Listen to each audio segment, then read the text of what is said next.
नमस्कार दोस्तों। भगवान आप सभी का भला करे और आपकी सारी इच्छाएं मनोकामनाएं पूरी हों। दोस्तों, आज मैं आप सभी को इस हाथ से रिलेटेड महत्वपूर्ण जानकारी व्यक्त करूंगा, जिसमें सर्वप्रथम यहाँ पर आपके फिंगर के एनालिसिस के बाद इस पूरे पाम का एनालाइज कर आप सभी के सामने व्यक्त करूंगा। तो यहाँ देख सकते हैं कि फिंगर की लेंथ पाम के कंपेरिजन में शॉर्ट है, जो एक फास्ट डिसीजन मेकिंग हैबिट को, थोड़े जल्दबाजी व हड़बड़ी किस्म के नेचर को दर्शाता है। इस कंडीशन में इंस्टेंट डिसीजन लेना, अपने थॉट्स के ऊपर बहुत जल्दी काम करने लगना, जिस बात से इंस्पायर्ड, मोटिवेटेड या इन्फ्लुएंस हुए हैं, कुछ समय के अंतराल में वो काम करके दिखाना, इससे बेसिक नेचर में होता है। पेशेंस थोड़ा कम होता है, क्योंकि किसी भी चीज़ को पाने की चाहत ज़्यादा होती है, इसलिए अपने थॉट्स के ऊपर बहुत जल्दी एक्शन लेते हुए देखने को मिलते हैं। और वहीं जो पाम का यहाँ पर आपका साइज़ है, वो आपके रेक्टेंगुलर शेप में कन्वर्ट हो रहा है, जिस बात को इंडिकेट कर रहा है कि आप बहुत ज़्यादा मोटिवेटेड, इंस्पायर्ड और सेल्फ मेड जो पर्सनैलिटी के लोग होते हैं, उनके पाम का स्ट्रक्चर इस प्रकार का होता है, जिसमें रेक्टेंगुलर पाम का शेप हो और शॉर्ट फिंगर हो। इसे कहते हैं फायर हैंड। और fire element hand basically impatient, impulsive और इमोशनल टाइप ऑफ नेचर को इंडिकेट करता है। क्योंकि इस कंडीशन में शॉर्ट फिंगर होने के कारण बहुत जल्दबाजी, हड़बड़ी में काम करने की योग्यता होती है, इसलिए पेशेंस थोड़ा सा कम होता है। दूसरी बात इसमें यह है कि बहुत चुस्ती, स्फूर्ति, उत्साही होकर के काम करने की योग्यता प्राप्त होती है, लेकिन हमेशा काम में परिवर्तन करने के कारण बहुत जल्दी किसी भी काम से ऊब जाने के योग भी निर्मित होते हैं, अगर उसमें वैरायटी ना हो या कुछ भी परिवर्तन ना हो। आप जैसे जहाँ तक बहुत ज़्यादा ही एम्बिशियस भी होते हैं, लाइफ में बहुत बड़े गोल अचीव कर पाते हैं। सबसे बड़ा जो यहाँ पर डिफ़िकल्टीज देखने को मिलता है, वो रहता है कंसिस्टेंसी, फोकस और इमोशनल सेंटिमेंट्स के रिगार्डिंग। अगर यहाँ पर आपने अपने इमोशन सेंटिमेंट्स को कहीं ना कहीं कंट्रोल कर लिया, तो लाइफ में बहुत बेहतरीन लेवल का ग्रोथ हो जाता है, क्योंकि इमोशन सेंटिमेंटल नेचर होने के कारण इमीडिएट अपने लिए गए डिसीजंस के कारण कई मर्तबा नुकसान होने के चांसेस होते हैं, जैसे जल्दबाजी, हड़बड़ी में या बिना सोचे समझे जो भी निर्णय लेते हैं उससे। और कंसिस्टेंसी का मतलब ये होगा कि एक समय पर एक काम करना, लगातार वर्क करते रहना, तब जाके परफेक्शन स्पेशलिस्ट आप जैसे जहाँ तक हो पाते हैं। सिर्फ ये माइनर कमी होती है, अगर इसको ठीक कर लिया गया तो फिर किसी भी चीज़ में दिक्कत, परेशानी या ओवरऑल करियर में कोई डिफिकल्टीज आपको नहीं आएगा। और करियर के तो इंडिकेशन बहुत अच्छे भी हैं पाम में, अभी आगे उसके विषय में बात करेंगे। बाकी यहाँ देखें तो लिटिल फिंगर की लेंथ तकरीबन ठीक है, क्योंकि थर्ड फिंगर के फर्स्ट पोर तक पहुंच पा रहा है, तो इस कंडीशन में कम्युनिकेशन स्किल या मार्केटिंग स्किल, वर्क मैनेजमेंट बहुत अच्छा होता है। जो भी काम आप अपने हाथ में लेंगे, अपने ओर से 100% एफर्ट्स डाल उस काम को परफेक्टली डन कर पाएंगे, और एक समय पर एक से ज़्यादा काम भी आप इजीली हैंडल टेकल कर पाएंगे। थर्ड फिंगर की लेंथ यहाँ पर लॉन्ग है, जिसके कारण यह यहाँ पर आपको रिस्क टेकिंग नेचर देगा, तो कोई भी नया काम शुरू करने से आप पीछे नहीं हटेंगे। और इस कंडीशन में क्रिएटिविटी व आर्टिस्टिक क्वालिटी ज़्यादा होती है, इसलिए हमेशा अपने काम में अपग्रेडेशन या माइनर चेंजेस करने की आदत होती है। सेल्फ मेड पर्सनैलिटी का कारक होता है, जिसके कारण सिर्फ खुद के मेहनत, पराक्रम, कोशिशों के बदौलत आगे बढ़ते हैं, यानी आपका जो मेहनत है वो बेकार नहीं जाएगा। जब भी यहाँ पर लिटिल फिंगर और थर्ड फिंगर के अंतर्गत थोड़ा बहुत भी गैप होता है, तो इस कंडीशन में सुन सबकी लेते हैं, करते मन की हैं। फर्स्ट फिंगर की लेंथ शॉर्ट है, जो कि डाउन टू अर्थ किस्म के नेचर को दर्शाता है। इस कंडीशन में बहुत ज़्यादा ईगो, एटीट्यूड टाइप का फॉर्मेशन नहीं होता। कई मरतबा सामने वाले से बहसबाजी ही नहीं करते हैं। किसी ने कहा 2 - 2 = 100, आप कहेंगे हाँ सही है, क्योंकि आपको अपने ज्ञान पे पूरा भरोसा, आपको उतना समय कहीं जाया करना ही नहीं है। फर्स्ट फिंगर का पूरा झुकाव सैटर्न की तरफ है, तो अध्यात्म, रुचि, धार्मिक किस्म की प्रति और थोड़ी प्रवृत्ति और थोड़ा सा सीरियसनेस टाइप का नेचर ये बिल्ड कर देता है। फिंगर के ऊपर आपकी सीधी खड़ी रेखाओं की श्रृंखला मौजूद है, जो मित्रतापूर्वक स्वभाव को दर्शाता है, जिसके कारण हर परिस्थिति, माहौल में अपने आप को ढालना, हर प्रकार के लोगों के साथ संबंध अच्छे रखना, ये भी बेसिक नेचर में रहेगा। और फिंगर के जो यहाँ आपके नोट्स हैं, ये डेवलप क्लियर कट नहीं है, तो थोड़ा कन्फ्यूजिंग माइंडसेट की निशानी होता है। डिसीजन लेने में डिफिकल्टीज आती है, किसी न किसी व्यक्ति विशेष के गाइडेंस से, सपोर्ट की आवश्यकता पड़ती है। एक्चुअली क्या होता है कि जब हम खुद के लिए गए निर्णयों में बार बार विचार विमर्श कर रहे होते हैं, डाउट कर रहे होते हैं, या बार बार हम हमारी चेष्टा बदलती रहती है कि इस काम के बजाय ये काम करना ज़्यादा ठीक है, या इसको छोड़ के ये काम कर लेना था यहाँ पर, तब जाकर के फिंगर के नोट थोड़े डिस्टर्ब होते हैं।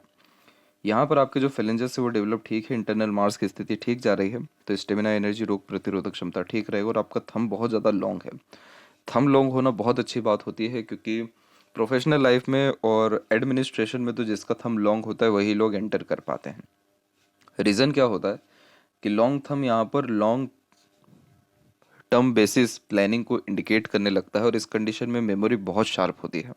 इसलिए आप जैसे जहाँ तक के अंतर्गत ग्रेस्पिंग स्किल भी बहुत अच्छी होती है। छोटी से छोटी, पुरानी से पुरानी बातों को याद रखने के साथ साथ कोई भी चीज़ जल्दी सीख समझ पाने में सक्षम होते हैं।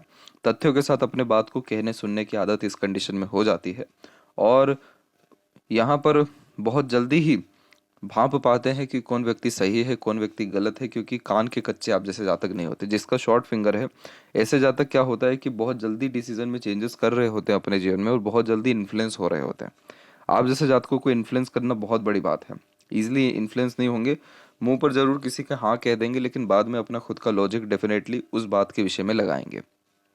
तो जब लॉन्ग थंब होता है तो ये बहुत स्ट्रॉन्ग डेडिकेशन इंडिकेट करता है काम के प्रति, इसलिए बीच मझधार में काम नहीं छोड़ते। इम्पेशेंट, इम्पल्सिव, ऐसे सारे नेचर, ये सब कमी है, लेकिन ये थंब इस बात को एश्योर कर रहा है कि एक बार जो आपने ठाना, जब तक वो पूरा नहीं होगा आप कोई दूसरा काम नहीं करेंगे या फिर शांति से नहीं बैठेंगे।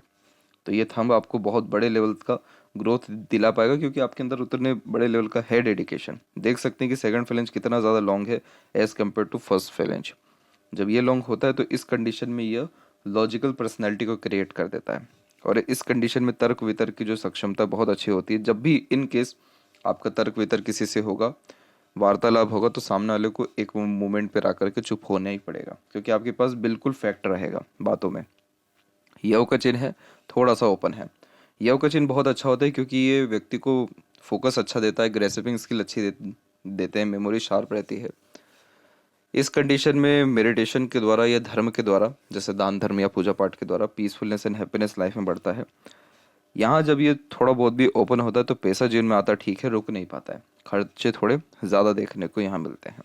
जहाँ थम का जॉइंट पॉइंट है वहाँ मानसल अच्छा, और माइंड लाइन भी इंडिपेंडेंट रन कर रही है, तो बहुत जिद्दी किस्म की प्रवृत्ति होती है। एक बार जो ठाना, निश्चित रूप से उसको कर दिखा पाने में सक्षम रहेंगे, चाहे दुनिया इधर की उधर क्यों ना हो जाए। आप अपने लिए गए वचन से, कहे गए बात से पीछे नहीं हटेंगे। इसीलिए आपका जो विल पावर है, जो डेडिकेशन है, जिद्दी स्वभाव है, बहुत ज़्यादा स्ट्रांग है। यहाँ देख सकते हैं जुपिटर माउंट के ऊपर, तो जुपिटर माउंट आपका डेवलप ठीक है। जुपिटर माउंट जब अच्छा होता है और वीनस जब डेवलप ज़्यादा हो तो पार्टनर बहुत ज़्यादा डेडिकेटेड, लॉयल, ऑनेस्ट, और शुक्र के इन्वॉल्वमेंट के कारण रॉयल फैमिली में जाने के चांसेस या luxury life style after marriage होने के चांसेस बन जाते हैं। इसलिए आपकी मैरिड लाइफ तो बहुत ज़्यादा बेस्ट रहने वाली है। और अगर बात करें कि मैरिज के कंसर्न कब तक दिखाई पड़ रहे हैं, तो यहाँ आप देख सकते हैं कि ये एक सपोर्टिव लाइन की अवेलेबिलिटी हो रही है और ये कंटिन्यू चलती जा रही है। ये आपकी स्पाउस की ही लाइन है। जब लाइफ लाइन के पैरेलल इतनी स्ट्रॉन्ग लाइन अवेलेबल हो जाए तो इस कंडीशन में पार्टनर का जो लक है बहुत स्ट्रॉन्ग बिहेव करता है, बहुत ज़्यादा ही काम आता है। यानी पार्टनर के सजेशन के, पार्टनर के भाग्य से अपना भाग्य या अपना लाइफ स्टाइल बहुत बेटर होता जाता है। यहाँ पर इसके पहले भी कुछ अनदर सपोर्टिव लाइंस हैं, जैसे यहाँ पर आप देख सकते हैं, तो ये मंगल की रेखाएं हैं जो बेसिकली देवदूत रेखा का भी काम करती है, लेकिन इनका काम है लाइफ में हेल्थ के रिगार्डिंग, लाइवलीहुड के रिगार्डिंग, और किसी प्रकार के इन केस एक्सीडेंट के रिगार्डिंग प्रोटेक्शन देना। तो इन सारी चीज़ों से आप जैसे जहाँ तक बच जाते हैं तो मोस्ट प्रोबेबली आपका जो मैरिज का चांसेस यहाँ दिखाई पड़ रहा है वो 28 से लेकर 30 के मिड में है। वापस आते हैं जुपिटर के ऊपर, तो जुपिटर पर जब भी आड़ी रेखा मौजूद होती है तो आप बहुत ज़्यादा स्पिरिचुअल कनेक्टेड रहेंगे। तमाम तरह के धर्म ग्रंथ, रहस्य विद्याओं के प्रति रुचि रहेगा, इतिहास के प्रति बहुत ज़्यादा रुचि हो जाता है। रूढ़िवादी किस्म की प्रवृत्ति के प्रति जो है रुचि होता है। ये नहीं यहाँ पर कहेंगे कि आप रूढ़िवादी तत्वों को लेकर के चलेंगे, लेकिन आपका इंटरेस्ट बहुत उसमें ऑब्वियस ये रेखा बढ़ाएगी। क्यों बढ़ाएगी? क्योंकि ये रेखा बहुत ज़्यादा ही दयालु किस्म का व्यक्तित्व देती है। आगे से रह करके दूसरों की मदद करना, करुणा, दया अपने अंदर रखना, सोशल वर्क करना, एनिमल लवर होना, कभी किसी का दुख दर्द आप नहीं देख पाएंगे। और इस कंडीशन में समाज में वैल्यू बहुत अच्छा हो जाता है, माता पिता को तमाम तरह का सुख दे पाते हैं, मैरिड लाइफ अच्छा, सांसारिक पारिवारिक सभी सुख अच्छा, तमाम तरह के सुख सुविधा संसाधन सब अवेलेबल है, नॉलेज का प्रॉपर यूटिलाइजेशन है। अकेला एक जब जुपिटर अच्छा हो जाता है, हाथ में अच्छे हो जाते हैं, तो तमाम तरह के ग्रह निश्चित रूप से अच्छे रिजल्ट देने ही लगते हैं। अब जैसे शनि के ऊपर आ जाएं, तो शनि पर यहाँ पर आप देख पाएंगे कि यहाँ पर आपकी जो लक लाइन है ये सीधे के सीधे कनेक्ट कर गई है सैटर्न के ऊपर, और सैटर्न से होते हुए सूर्य और शनि के बीच में जा रही है। तो सूर्य शनि के जब बीच में जाती है तो सूर्य शनि की रेखा को ही विद्या रेखा कहते हैं, और इसका कनेक्शन जब भाग्य रेखा से हो जाए यानी विद्या विफल कभी नहीं जाएगी, निश्चित रूप से आप अपनी विद्या का बहुत अच्छा सदुपयोग कर पाएंगे। आप यहाँ यूपीएससी की तैयारी कर रहे हैं, पहली बात तो आपकी मस्तिष्क रेखा लॉन्ग है, जो लॉन्ग हार्ड डीप स्टडीज़ को क्रिएट करता है, और ऊपर से जब मस्तिष्क रेखा लॉन्ग प्लस स्ट्रेट हो तो कॉम्पिटिटिव एग्जाम क्रैक करने में ज़्यादा डिफिकल्टीज नहीं आती है। दूसरा केस हो गया आपका लक, तो यहाँ देख सकते हैं कि लक लाइन सीधे के सीधे शनि पर भी पहुंची है। और तीसरी हो गई योग्यता, तो मस्तिष्क रेखा भी योग्यता दर्शा रही है, लेकिन एक जो व्यक्ति की औकात है वो यहाँ पर शनि और गुरु से दिख पाती है कि हाँ जी, आप की योग्यता और आपकी औकात यहाँ पर क्या है। तो यहाँ पर देखा जाए तो गुरु की स्थिति, शनि की स्थिति भी ठीक है, तो निश्चित रूप से आपका यूपीएससी यहाँ पर क्रैक होने वाला रहेगा। तो इसमें दिक्कत क्या है अभी, इसको दिक्कत तो नहीं कहेंगे, लेकिन थोड़ा बहुत अभी तो कठिनाई है, क्योंकि भाग्य रेखा थोड़ा अभी आपका फेल करके चल रहा है। जब ये फेल करके थोड़ा चल रहा होता है तो इस कंडीशन में मेहनत तो होता है, लेकिन थोड़ा प्रोमिनेंट रिजल्ट नहीं मिल पाता। इसीलिए थोड़ा हार्ड वर्क अपने लाइफ में प्रेफर एट द एंड करना ही पड़ता है। इसलिए अभी आपको हार्ड वर्क थोड़ा बहुत तो करना ही पड़ेगा। अभी अराउंड 25 के आसपास में आपकी उम्र होने को आएगी। अभी ये जो रेखा फेल करके चल रही है एटलीस्ट 27 एंड 8 तक चल रहा है, तो इसीलिए कोशिश यही करें कि ये नहीं कहा जा रहा कि 27 एंड 8 तक कोई चांसेस ही नहीं है, 27 एंड 8 तक हार्ड वर्क ज़्यादा है। इसीलिए किसी भी प्रकार के हार्ड वर्क से पीछे ना आप हटें, और इन केस अगर इस केस में फेल्योर आप देख रहे हैं तो भी आप ज़्यादा अपने आप को विचलित ना करें, क्योंकि ये प्रोमिनेंट इंडिकेशन है। ये जो भी कुछ हो रहा है आपके भलाई के लिए, आपकी योग्यता को बढ़ाने के लिए, आपके स्किल्स स्पेशलाइजेशन को और ज़्यादा इंक्रीज करने के लिए हो रहा है, अपने वर्क के प्रति, अपने नॉलेज के प्रति। इसलिए थोड़ा सा भी आपको पेशेंस यहाँ रखना है, बहुत प्रोमिनेंट रिजल्ट आएगा और लाइफ में आपको double source of earning definitely यहाँ पर रहेगा। सूर्य का क्षेत्र भी विकसित ठीक है। सूर्य के ऊपर आप एक रेखा देखेंगे जो बाहरी मंगल से कनेक्ट कर रहा है। इस कंडीशन को यहाँ पर पूर्व पुण्य रेखा कहते हैं, यानी डेडिकेशन लाइन। काम के प्रति बहुत ज़्यादा एक तो डेडिकेशन होता है, हार्ड वर्किंग नेचर पर्सनैलिटी होती है। लाइफ में चीज़ें कुछ भी आसानी से नहीं मिलती जब ये रेखा होती है, और ये रेखा व्यक्ति को संघर्ष बहुत ज़्यादा कराती है, लेकिन आप जैसे जातक का कोई टक्कर में नहीं होता है, इतना बेहतरीन लेवल का काम अपने जीवन में कर पाते हैं। दूसरा यहाँ पर एक रेखा आ रही है आपके हृदय रेखा और शनि से कंजंक्ट होकर के। तो इस प्रकार, क्योंकि हृदय रेखा आपका इमोशन है, तो आप जितना अपने जीवन में सोच रहे हैं नाम इज्जत कमाने का, उससे ज़्यादा ही आप अपने जीवन में गेन कर पाएंगे। अब ये जो दो रेखा है, ये दो रेखा कन्फ्यूज़न ये दे देती है कि काम क्या करें, क्योंकि दो मुखी सूर्य रेखा जब नीचे हो तो करियर के रिगार्डिंग डिफिकल्टीज तो आती ही है। बार बार ध्यान या मन भटकने, या फिर लोग भी ऐसे मिलते हैं जो कहीं ना कहीं आपको सजेशन भी ऐसे देते हैं या फोर्स ऐसा करते हैं कि आप ये छोड़िए, दूसरे काम में जाइए, आपके अंदर तो दूसरे स्किल्स हैं। आपको इन सब चीज़ों से नहीं ज़्यादा प्रभावित होना है, क्योंकि आगे चल कर के भी वी सिंबल है। आगे चल के अगर वी नहीं होता तो डेफिनेटली आप प्रभावित होते, कोई दिक्कत नहीं था, क्योंकि आगे वी हो गया है। तो इसका मतलब ये है कि दो मुखी सूर्य रेखा नीचे भी है, ऊपर भी है, यानी संघर्ष के बाद जीवन में सफलता है। पिता का मान सम्मान बढ़ता है, आलीशान घर बन पाता है, गुडविल आपका ऑब्वियस बहुत अच्छा क्रिएट हो पाएगा, वेल्दी पर्सनैलिटी यहाँ पर आपकी रहेगी, यशस्वी योग है यह। तो संघर्ष के बाद ही मिलने वाले सफलता को इसका नाम दिया गया है। तो इसीलिए बिल्कुल भी इन्फ्लुएंस नहीं होना है, बहुत प्रोमिनेंट साइन है, बहुत बड़े लेवल का आपका ग्रोथ रहेगा, और हाथ के नीचे भी काम करने वाले लोगों की संख्या ज़्यादा रहेगी। मरकरी अमाउंट थोड़ा दब रहा है, तो इंटरव्यू फेस करने में डिफिकल्टीज आ सकता है। मन के अंदर बातें रहना, या फिर समय पर बात ना कह पाना, थोड़े माइनर ऐसे इश्यूज रहते हैं। लेकिन सीधी खड़ी रेखा है तो इसे ये जो रेखा है ये कम्युनिकेशन को अच्छा बिल्ड करने लगती है, अपने बात को सही ढंग से कहना, ये दूसरों को कन्विंस करना, अट्रैक्ट करना, ये सब कॉम्बिनेशन होते हैं। मल्टीपल लैंग्वेजेस के नॉलेज बिल्ड होते हैं। एक रेखा यहाँ सूर्य से भी निकल के मरकरी के तरफ जा रही है, तो बुधादित्य योग का भी ये निर्माण करता है। इस कंडीशन में बुद्धिमत्ता, सीखने समझने की क्षमता यानी इंटेलिजेंसी ओवरऑल अच्छी होती है। हृदय रेखा की श्रृंखला सीधे यहाँ से निकलते हुए आपकी एक जो है जुपिटर पे झुकने लगी है। जुपिटर पे प्रोमिनेंट ये गई नहीं है, पर जुपिटर की तरफ देख रही है। तो ऑनेस्ट लॉयल टाइप के नेचर को, थोड़ा सीरियस टाइप की पर्सनैलिटी को यह यहाँ पर बिल्ड करता है। और इस कंडीशन में इमोशंस रहते हैं, लेकिन कंट्रोल्ड इमोशन, बहुत एक्सट्रीम लेवल का इमोशनल नेचर ये नहीं देता है। थोड़ा मूडी नेचर यहाँ पर ये दे देता है, क्योंकि ये आड़ी रेखा यहाँ पर अवेलेबल है। जब यहाँ पर आड़ी रेखा एक होती है और यहाँ पर जब इन किसी भी कारणवश क्रॉस का चिन्ह बनता है, तो कोई भी काम एक सिंगल मेहनत से होना मुश्किल होता है। इसीलिए बार बार रीडिंग करते रहना, बार बार रिवाइज करते रहना आपके नॉलेज के हिसाब से, और बार बार प्रैक्टिस करते रहना आपके कर्म के हिसाब से ज़रूरी है। इसलिए डबल ट्रिपल एफर्ट्स पहले डाल दीजिए, ताकि किसी प्रकार का रिस्ट्रिक्शन या ट्रबल आपको लक के बिहाफ पे ना देखने को मिले। और कई मर्तबा होगा आपके साथ इस केस में कि आपका मेहनत बहुत रहेगा, वर्क किसी के भी प्रति बहुत रहेगा, बहुत किसी के लिए आप कुछ करेंगे भी, लेकिन सामने वाला व्यक्ति आपकी कदर ना करे, आपको उस प्रकार का क्रेडिटेबिलिटी ना मिले, उस प्रकार का रिस्पेक्ट ना मिले। तो इन सब चीज़ों से इन्फ्लुएंस नहीं हो रहा है, ये सारे इशू 27 एंड 8 के इस एज तक रहेंगे। उसके बाद से इन सब का जो परिणाम है वो एकाएक आपको बहुत बड़े लेवल का मिल पाएगा। हार्ट लाइन की स्थिति तकरीबन ठीक है, तो हेल्थ के रिगार्डिंग मेजरली कोई दिक्कत परेशानी नहीं है। मस्तिष्क रेखा आपकी प्योरली इंडिपेंडेंट जो चल रही, तो बचपन से आपको ज़्यादा रिस्ट्रिक्शन में कहीं ना कहीं नहीं रखा गया और अंततः आपने अपने जिद के बिहाफ पे ही अत्यधिक काम किया। वैसे देखा जाए तो कोई बहुत ज़्यादा मानसिक तनाव की स्थिति नहीं है, लेकिन हाँ ये थोड़ा सा फैल करके जरूर चल रहा है। तो मेंटल स्ट्रेस या प्रेशर हम कह सकते हैं, तो वो अराउंड 28 के एज के आसपास तक आपको रहेगा। और इसमें राहु का भी इन्फ्लुएंस आ रहा है, मंगल का भी इन्फ्लुएंस आ रहा है, तो थोड़ी जल्दबाजी भी रह सकती है, हड़बड़ी भी रह सकती है। और इस कंडीशन में एक प्रकार से इल्यूजन भी क्रिएट हो सकता है, भ्रमित हो सकते हैं, क्योंकि डिज़ायर बहुत ज़्यादा क्रिएट इसी राहु रेखा कर देती है, तो बेफिजुल की भागा दौड़ी बढ़ा देता है। मेंटल लेवल का ही ये स्ट्रेस देगा, कोई इसके अलावा कोई प्रॉब्लम नहीं रहेगी। और माइंड लाइन का फॉर्मेशन फिर एकदम स्मूथली बिहेव कर रहा है 28 के बाद से। तो माइंड लाइन जब स्मूथली बिहेव करता है तो internal peace, happiness, mental stability जब होती है तो माइंड लाइन ऐसा बिहेव करता है। तो strength mind line basically long hard deep study के साथ साथ मेंटली बहुत ज़्यादा स्ट्रॉन्ग कर देता है, क्योंकि इसमें मंगल का कनेक्शन हो जाता है। मंगल युद्ध का कारण है, युद्ध का कारक है।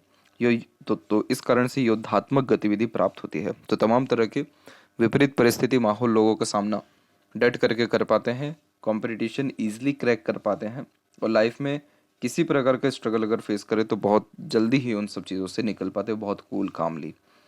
तो ये माइंड लाइन आपको बहुत ज़्यादा हेल्प करेगा आपके जीवन में ग्रोथ करने के लिए, प्रॉपर यूटिलाइजेशन ऑफ नॉलेज, और हमेशा किसी न किसी प्रकार के नई अपॉर्चुनिटी की तलाश में रहना, उसको ग्रैब करना, और सही समय सही प्रकार के ज्ञान का सही सदुपयोग कर पाना, ये सब कॉम्बिनेशन ये माइंड लाइन आपको देगी। इसीलिए जीवन में बहुत बड़े लेवल का आप सफल हो पाने में सक्षम रहेंगे। लाइफ एंड माइंड लाइन में देखेंगे तो ज़्यादा कुछ इशू नहीं है, थोड़ा बहुत स्टार्टिंग में हेल्थ इशू दिखा रहा है, लेकिन बहुत जल्दी रिकवर करते हुए लाइफ लाइन का जो फ्लो है वो पूरा का पूरा बाहर की तरफ देखते हुए शुक्र की तरफ झुक गया है। जब भी ऐसा फॉर्मेशन होता है तो इसमें शुक्र को बहुत बड़ा एरिया मिल जाता है, और शुक्र को जब एरिया मिलता है बड़ा, तो ये संजीवनी का कारक हो जाता है, जिसके तहत लंबी आयु, अच्छा स्वास्थ्य, luxuries, comfort, royalty and standard of living को बहुत ज़्यादा हाई कर देता है। इसके अंतर्गत जो क्रिएटिविटी हुई, आर्टिस्टिक क्वालिटी हुई, एंटरटेनिंग टाइप ऑफ नेचर हो गया, कला प्रेमी, साहित्य प्रेमी, ये आपके अंदर देखने को मिलेगा। और ये शुक्र चमक धमक भी आपके जीवन में बढ़ाएगा, यानी एक प्रकार से प्लेजर की सारी फुलफिलमेंट हो जाएगी, डिज़ायर एम्बिशन सारे फुलफिल होंगे। इस कंडीशन में चेहरे की जो रौनक है अलग लेवल की होने लगती है, फैशन, ब्यूटी या इंटीरियर डिज़ाइनिंग के प्रति इंटरेस्ट है, नॉलेज भी बढ़ जाता है। तो ये लाइफ लाइन क्या कर रहा है कि फैमिली को भी बहुत ज़्यादा अच्छे लेवल का सुख दे पा रहा है, क्योंकि ये दिखा रहा है कि बाहर की तरफ रेखा जा रही है, तो डेफिनेटली आपको ट्रैवलिंग तो बहुत करना पड़ेगा अपनी लाइफ में, लेकिन एट देन वापस आप अपने होम टाउन में या बर्थ प्लेस पे ही आ जाने वाले रहेंगे, और आप अपने फैमिली लाइफ के प्रति बहुत ज़्यादा डेडिकेटेड देखने को मिल रहे हैं। मंगल की ये रेखा प्रॉपर्टी भी दे देती है, और भाई बंधु से मिलने वाले लाभ को भी दर्शा देती है, और सपोर्टिव लाइन ऑब्वियस चली रही है, तो पार्टनर के आने के बाद तो कभी आपको किसी की ज़रूरत ही नहीं पड़ेगी। सब इसके अलावा इंटरनल मार्स की स्थिति ठीक है, आउटर मार्स भी डेवलप ठीक है, शारीरिक गठन, बल, ऊर्जा, मानसिक बल ठीक है, शुक्र भी डेवलप ठीक है, जो जीवन में तमाम तरह की सुख सुविधा समृद्धि युक्त जीवन शैली देंगे। थोड़ी यहाँ की आड़ी रेखा अनावश्यक चिंताएं देती हैं, जो कि शनि के कारण ही आ रहा है। तो ओवर थिंकिंग, नेगेटिव थिंकिंग, ये किसी प्रकार के प्रेशर से दूर रहें, बात का बतंगड़, राय का पहाड़ या बेफिजूल की चिंतन मनन करने से बचें। शुक्र पर एक से अत्यधिक रेखा मल्टीपल यहाँ पर अपॉर्चुनिटी देता है ताकि लाइफ स्टाइल बेटर हो सके। और केतु का फॉर्मेशन ओवरऑल ठीक है, तो इस कंडीशन में धार्मिक यात्रा से भी या धार्मिक क्रियाकलाप से भी जीवन में आपको निश्चित रूप से लाभ मिलेगा। चंद्र थोड़ा दब रहा है तो बेफिजूल की बात करना, सुनना, ये सारी चीज़ें पसंद नहीं करते हैं, यानी सेंसलेस यहाँ टॉक करना, या फिर बहुत ज़्यादा जो लोग यहाँ एक प्रकार से इमेजिनेशन में रहते हैं, डे ड्रीमर होते हैं, उन सब से थोड़ा दूर रहना, या फिर वैसे ही बातें ना करना, सीधे फैक्ट और to the point straightforward type of nature रखना, ये सब आपके बेसिक नेचर में चंद्र देंगे। और यहाँ से भी लक लाइन निकल रही है, तो सक्सेस फ्रॉम फॉरेन लैंड यानी जन्म स्थान से दूर, और सक्सेस आफ्टर मैरिज का ये सिग्निफिकेंट होता है। मरकरी लाइन बहुत स्ट्रांग नहीं है, इसलिए पैसा ज़्यादा रुकेगा नहीं, लेकिन पैसा आएगा ठीक। इसलिए कोशिश यही करें इन्वेस्टमेंट करने का, और 28 के एज के आसपास से अर्निंग अच्छा होगा, क्योंकि लक लाइन स्ट्रॉन्ग बिहेव कर रही है। यहाँ पर देखें आपके लेफ्ट हैंड में, तो यहाँ पर आप देख सकते हैं कि आपकी माइंड लाइन हल्की सी डिक्लाइन है और राइट हैंड में एकदम स्ट्रेट है। तो आप बाहरी दुनिया को बहुत ज़्यादा सिंपल दिखेंगे और बहुत ज़्यादा स्ट्रेट फॉरवर्ड दिखेंगे, लेकिन इंटरनल बहुत ज़्यादा डीप थिंकर हैं आप, जिसके कारण हर बात के जड़ तक जाना, कुछ ना कुछ सोचते विचारना आपके बेसिक नेचर में है। और यहाँ पर आपकी लक लाइन देख सकते हैं कि लाइफ लाइन से निकली है, फिर माइंड लाइन से निकल के जुपिटर पे जा रही है। तो जुपिटर पे अगर लक लाइन जाती है तो ये पावर, पोजीशन, अथॉरिटी, ये टॉप लेवल मैनेजमेंट में लेकर के जाता है, क्योंकि जुपिटर यहाँ पर हाई पोस्ट अथॉरिटी का कारक होता है। इसलिए जब लक लाइन यहाँ पर जाए तो इट मीन्स कि आपको अर्निंग टॉप लेवल मैनेजमेंट के द्वारा आएगा, या फिर आपको काम ही उस लेवल का मिल पाएगा। यहाँ पर भी सूर्य पर नीचे वी का सिंबल है, लेकिन आगे चल के भी यहाँ पर हल्का सा जो है वी सिंबल का साइन यहाँ क्रिएटेड है। तो ये सक्सेस आफ्टर स्ट्रगल का साइन हो गया। लेकिन आपके पाम में लक का स्थिति, माइंड का स्थिति बहुत ज़्यादा स्मूथ होता चला जा रहा है। तो जब ये लगातार स्मूथ होता चला जाता है तो स्ट्रगल जो हो रहा होता है वो बहुत अच्छा जीवन में काम आता है। इसीलिए कोई यहाँ पर दिक्कत परेशानी है नहीं। फैमिली लाइफ थोड़े माइनर इश्यूज आपको आगे चलकर हो सकते हैं, फैमिली के द्वारा इंटरफेयर होना या फैमिली के रिगार्डिंग स्ट्रेस वरीज आना, ये सब जो भी इशू है वो आगे होगा। लेकिन इस कंडीशन में इस चीज़ का ज़रूर ध्यान रखें कि किसी भी प्रकार के अनवांटेड टेंशन, प्रेशर, स्ट्रेसेस में ना पड़े, या किसी भी प्रकार के व्यक्ति को लेकर के जजमेंटल ना हो। हमेशा अपने लाइफ में ग्रेटिट्यूड अप्लाई करें तो शुक्र आपका बिहेव अच्छा करेगा, तो पीसफुलनेस एंड हैप्पीनेस लाइफ में बढ़ेगा। तो करियर के बिहाव पे, फाइनेंस या फिर मेरिट लाइफ के बिहाव पे सारे इंडिकेशन बहुत ज़्यादा पॉजिटिव हैं। तो ये थी सबसे महत्वपूर्ण बातें आपके हाथ के रिगार्डिंग। आशा करता हूँ सभी प्रश्नों का उत्तर मिल गया हो। तब तक आप अपना ध्यान रखें। आपको बहुत बहुत धन्यवाद।